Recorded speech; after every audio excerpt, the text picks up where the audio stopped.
Chers internautes, je vous salue. Ousmane Bakar Sané, directeur d'école, linguiste et archiviste de la tradition orale, vous revient sur le thème le leadership féminin dans le développement des sociétés africaines. Je saisis l'événement du 8 mars pour parler de l'apport de la femme africaine dans le développement de son continent. De nombreuses femmes se sont illustrées dans le développement du continent sous des formes différentes et variées. La Sud-Africaine Myriam Makeba a pendant de nombreuses années lutté à travers la musique contre l'apartheid avant d'être contrainte à l'exil en Guinée-Conakry sous l'ère du président Ahmed Sékou Touré. Elles sont très nombreuses dans le combat contre la colonisation. Au Sénégal, au Bénin, l'ancien Dahomey, au Burkina Faso, l'ancien Haute-Volta. Partout en Afrique, les femmes étaient au premier rang pour la restauration de la dignité des Africains. C'est dans ce sillage que Mbalia Camara a été assassiné à Tandon, en Guinée, pour son engagement politique patriotique. Beaucoup se demandent s'il y a congruence entre les efforts à fournir des femmes et leur état physiologique, psychologique, mental et psychique. Ils se demandent est-ce que la politique et le niveau d'instruction doivent être les seuls paramètres pour l'accomplissement du leadership féminin. Bien sûr que non. Le leadership ne se proclame pas, il se construit.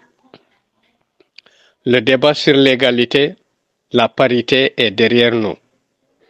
J'ai toujours préféré le terme équité à égalité. Chez les Warégas du Congo, les femmes se réservent les travaux exigeant la patience. Au Sénégal, les femmes font tout ce que font les hommes. Elles sont actives dans la riziculture, très actives dans le domaine de la transformation de produits, qu'ils soient halieutiques, forestiers ou fruitiers. Le gouvernement du Sénégal, depuis l'avènement du président Abdou Diouf, a fait installer un institut de technologie alimentaire à l'université Cheikh Anta Diop de Dakar. Par ailleurs, les femmes sérères, Diola, Mandeng, Alpolar et Balante sont actives dans la poterie. Les femmes sont engagées dans la réalisation de ce que je pense, moi, prioritaire dans le développement du continent. L'agriculture, l'élevage, la pisciculture, l'aquaculture, l'arboriculture, l'horticulture, l'apiculture, et même dans les créneaux jadis exclusivement réservés aux hommes, tels que la pêche et la chasse.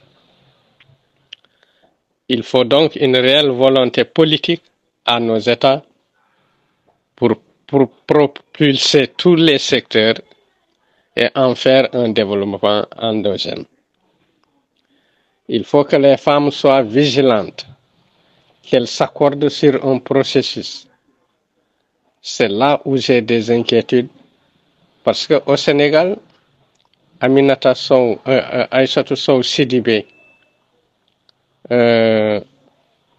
s'est présentée aux élections présidentielles avec un pourcentage faible. Alors que dans son pays, les femmes font le double des hommes. J'en étais profondément déçu. Aux États-Unis et en Europe, Hillary Clinton et Marine Le Pen ont subi les mêmes revers. Le comble est que, ici et là, certaines femmes déclarent à qui veut les entendre qu'une femme ne peut pas diriger un pays. Ce qui est absurde, bien sûr. L'Angleterre, dont je salue la bonne démocratie, et certains pays latino-américains ont laissé émerger des premiers ministres ou présidents. Dans un de mes poèmes que j'ai intitulé Vague à l'âme, voici ce que j'ai dit à l'adresse de la femme.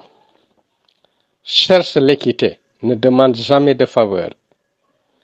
Mérite ton entreprise, ne cède point à la facilité. Porte-toi garante de la paix et de la stabilité. Accepte de partager pour le peuple le bonheur et la douleur. Souffre, souffre, mais dans l'espérance. Souffre, souffre, mais dans l'indifférence. Car l'ultime sacrifice pour l'humanité reste pour toi la restauration de la dignité, tant perdue, tant bafouée, tant étranglée par les hommes, dont la vie céleste n'a plus de normes. Ce n'est pas seulement dans la résistance à l'impunité. Madame Caroline Diop a lutté dans l'hémicycle de l'Assemblée nationale du Sénégal pour la participation effective de la femme dans les affaires de l'État. Cela a été un déclic, puisque de nombreuses dames ont emboîté le pas à Caroline. Je n'ai pas oublié l'honorable députée, Madame Aïda Mbodj, très charismatique, avec un profil présidentiel. En musique, en dehors des ténors comme Tchalamouana du Congo, l'orchestre féminin de Guinée-Conakry avait sillonné le monde entier dans l'ère de Sékou Touré. Une dame au Sénégal s'est imposée sur la scène internationale.